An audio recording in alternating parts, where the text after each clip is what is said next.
Hey guys, what's up here? Bringing you guys another monthly update on Halo Infinite, and for this operation is the Warpath from September 9th to October 7th. So let's get right into it. So immediately when you first open up the game, you'll get your typical free 20 tier pass.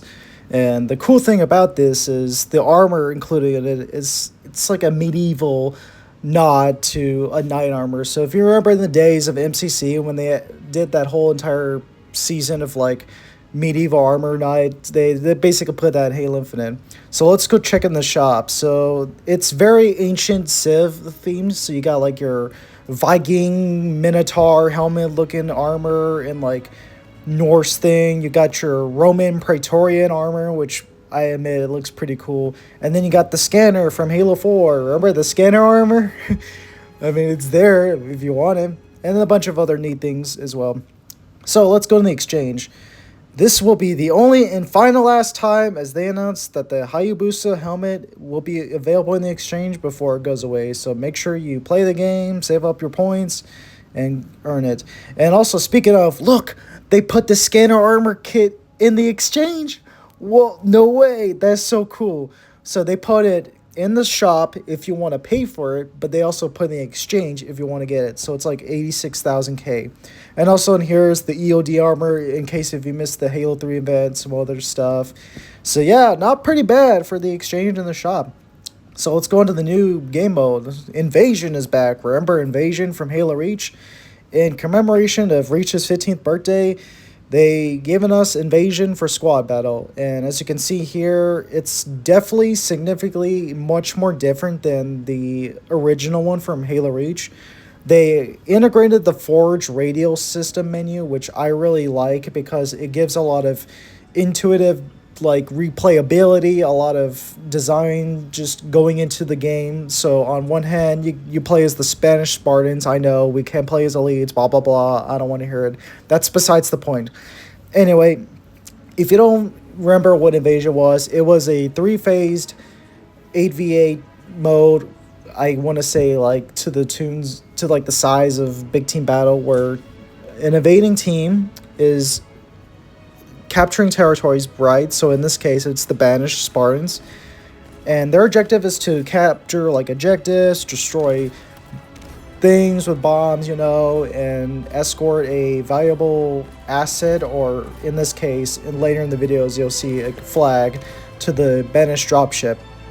And on the other team is the Spartans, and their job is to defend from the invading team. So basically, it's just like, if you're familiar with like Rush from Battlefield, you'll be familiar with this, but pretty much Invasion came first, so that's what I'm going to worry about. So in terms of feedback and just the gameplay, I like that they incorporated the radio systems. So as you can see here, I can choose where I can spawn. I can choose to spawn my teammate. There's a bunch of classes and loadouts for the specific mode. So for the UNSC, you got your Scout, your Sentry, your Warrior, your Operator, Skirmisher, Headhunter, Healer, Marksman, Sentinel, and Heavy. And then for the Banished battle kits, they got the same thing, except there's like some differences here or there, like the Sapper, the Hunters, the Headhunters, and the Warriors. And then the Banished Sentinel, Medic, Dark Assassin.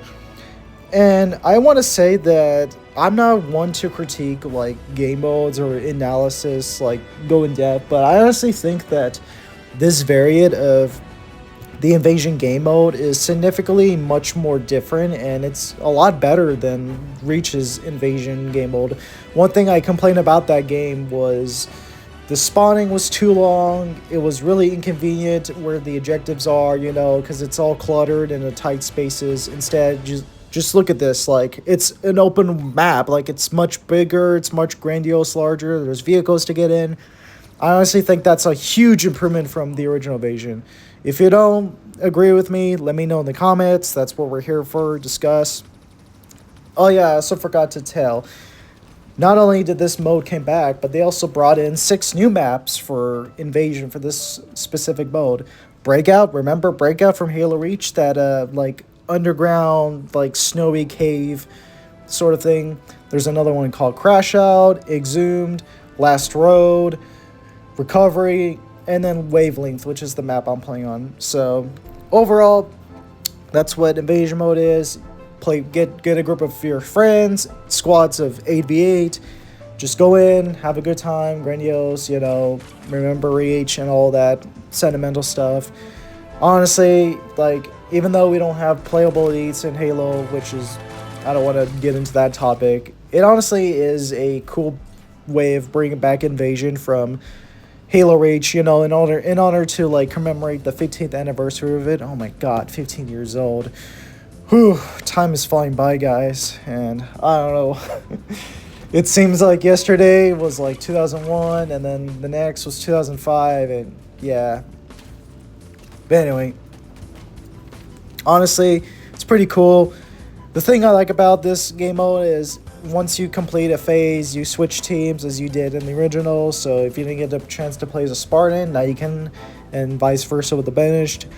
I think it's pretty cool. It's pretty niche. It's just one of those grandiose, fun time games. I think a lot of people will have fun and enjoy this, but also I hope they don't get too sentimental about it, because honestly, I think the reason why these game modes are introduced in every update is just because we want to, celebrate just the years of Halo and the gameplay it's brought, the social features, and honestly, I think Reach was more too focused on competitive rather than casual.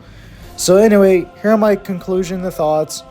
Overall, I give this update like a 7 out of 10. It's pretty above average. It's not the best, it's not the worst, but it's pretty cool to see the armors, like these cool like medieval ancient armors in the game. Also like the fact that they brought like a armor bundle from the shop into the exchange. So I hope they I hope they plan to lean towards that, for future bundles, for people who don't want to cash in, But other than that, yeah, that's pretty much my thoughts on this. It's pretty average, above average. I'd say it's not too bad. I think it was pretty cool that they brought like the medieval armor back from like Halo MCC, and all these other stuff. So if you want to get into the game, I'd say definitely give it a shot. What I want to give feedback to, though, is I feel like since Halo Reach and Halo 5's anniversaries are coming up, it's going to be conflicting, but it's also just, like, what do you do? What do you focus prioritizing with the skeleton crew right now? And I think that this is definitely a good callback to Reach. I honestly think it's not that bad. Like, people have always been complaining for years and years on with playable elites, and the thing that what makes Halo is just, it's not more or less traditional. It's just bringing everybody in, and I don't really want to like start a flame or argument in the comment section, but I honestly think that it's important to acknowledge the past games and celebrate their legacies, and one way or another, beggars can be choosers with how much content that the skeleton crew is going on. So with that, guys, the video is about to wrap up here, and I'm about to end it. So I hope you guys enjoyed it. Give a like, comment, subscribe to the news channel, and with that, I'll see you.